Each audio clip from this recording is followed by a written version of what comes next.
जय भीम जय भारत। सावधान हो जाइए क्योंकि दिल्ली के जंतर मंतर पर इस समय जो लावा सुलग रहा है उसने पूरी मोदी सरकार की नींद उड़ा दी है। आजाद समाज पार्टी के मुखिया और सांसद चंद्रशेखर आजाद ने संसद से लेकर सड़क तक वो कोहराम मचाया है।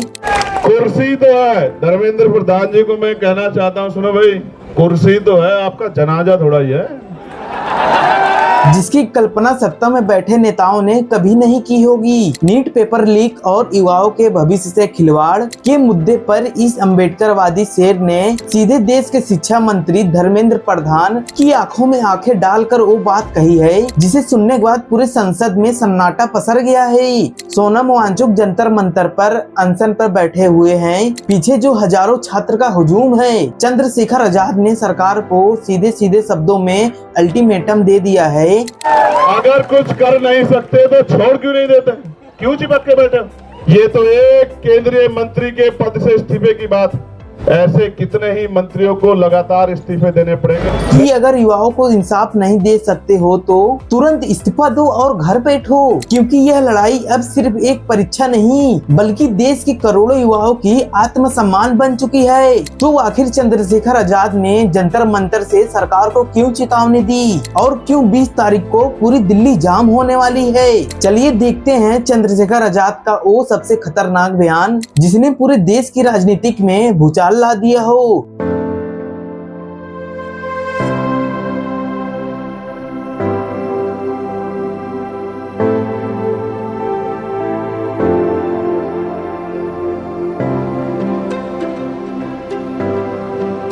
कान खोलकर सुनिए इस शेर की दहाड़। अगर वीडियो पसंद आए तो वीडियो को लाइक करना और चैनल को सब्सक्राइब करना बिल्कुल ना भूलें। ऐसे वीडियो देखने के लिए हमारे चैनल का बेल आइकन दबाना बिल्कुल ना भूलें। तो चलो हम चलते हैं शेर की दहाड़ की तरफ।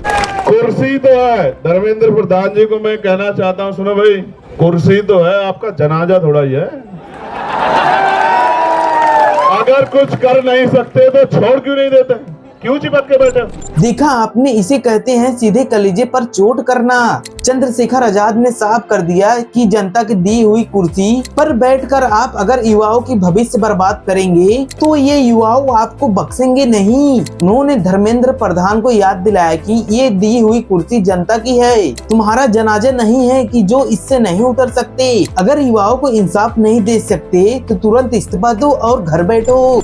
ये तो एक केंद्रीय मंत्री के पद से इस्तीफे की बात, ऐसे कितने ही मंत्रियों को लगातार इस्तीफे। यह होती है एक सच्चे अम्बेडकरवादी नेता की भाषा। चंद्रशेखर आजाद ने भरी सभा में सरकार को याद दिला दिया कि लोकतंत्र में हुकूमत जनता की होती है, किसी नेता या मंत्री का बपौती नहीं। इतिहास गवाह है कि जब जब मंत्रियों ने जनता के साथ गद्दारी की है उन्हें कुर्सी से खींचकर नीचे उतारा गया है। आज जब देश का भविष्य और देश का छात्र सड़कों पर आंसू बहा रहे हैं तो धर्मेंद्र प्रधान किस हैसियत से कुर्सी पर चिपके बैठे हैं? देने पड़ेंगे। देखो 20 तारीख को प्रोटेस्ट होगा तो प्रोटेस्ट होगा, और ऐसा प्रोटेस्ट होगा कि पिछले 10, 12, 15 साल में तो ऐसा प्रोटेस्ट दिल्ली में नहीं हुआ होगा। ये है वो खतरनाक चेतावनी जिसने दिल्ली पुलिस और सरकार के खुफिया तंत्र को अलर्ट पर डाल दिया है। चंद्रशेखर आजाद ने दिल्ली को जाम करने और युवाओं के सबसे बड़े जन सैलाब को उतारने का ऐलान कर दिया। पिछले 15 सालों में दिल्ली में कई आंदोलन देखे होंगे, चाहे वो अन्ना आंदोलन हो या किसान आंदोलन हो, लेकिन इस बार चंद्रशेखर आजाद ने जिस इंकलाब का दावा किया है वो सत्ता के तख्त को हिलाकर रख देगा। चंद्रशेखर आजाद सिर्फ एक नेता नहीं, मैं नौजवानों के इस इनकलाब को जिंदाबाद करता हूं। आज इस जंतर मंतर पे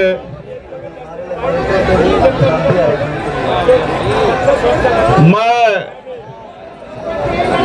बहुत इम्पोर्टेंट बात आपसे करने के लिए आया, और वो तभी संभव होगी जब आप शोर शराबा बंद कर दोगे। लेकिन देश के उस शोषित, पीड़ित और पिछड़े युवाओं की आवाज बन चुके हैं जो सिस्टम की मार झेल रहा है। बाबा साहेब डॉक्टर भीमराव अंबेडकर ने कहा था कि शिक्षित बनो, संगठित रहो और संघर्ष करो। आज चंद्रशेखर उसी मूल मंत्र को लेकर मैदान में उतरे हैं। वो जानते हैं कि जब तक देश का नौजवान खामोश रहेगा, यही बहरी सरकार कभी नहीं सुनेगी। अगर आप बोलते रहोगे, नारा लगाते रहोगे, तो फिर मेरी बात आप तक नहीं पहुंच पाएगी।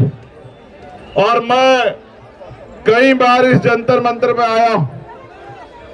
ये जंतर मंतर जहां से जहां तक दिखाई देता है और जहां तक दिखाई भी नहीं देता उसको भी हमने कई बार जो है जन सैलाब से भरा है। यहाँ सरकार चाहे जितने बैरिकेड्स लगा दे, चाहे जितनी पुलिस खड़ी कर दे, लेकिन जब बाबा साहेब के सिपाही सड़कों पर उतरते हैं तो बड़ी से बड़ी ताकतों को ढुकने टेकने पड़ते हैं। चंद्रशेखर आजाद ने हुंकार भरते हुए कहा कि यह जंतर मंतर उनके लिए नया नहीं है।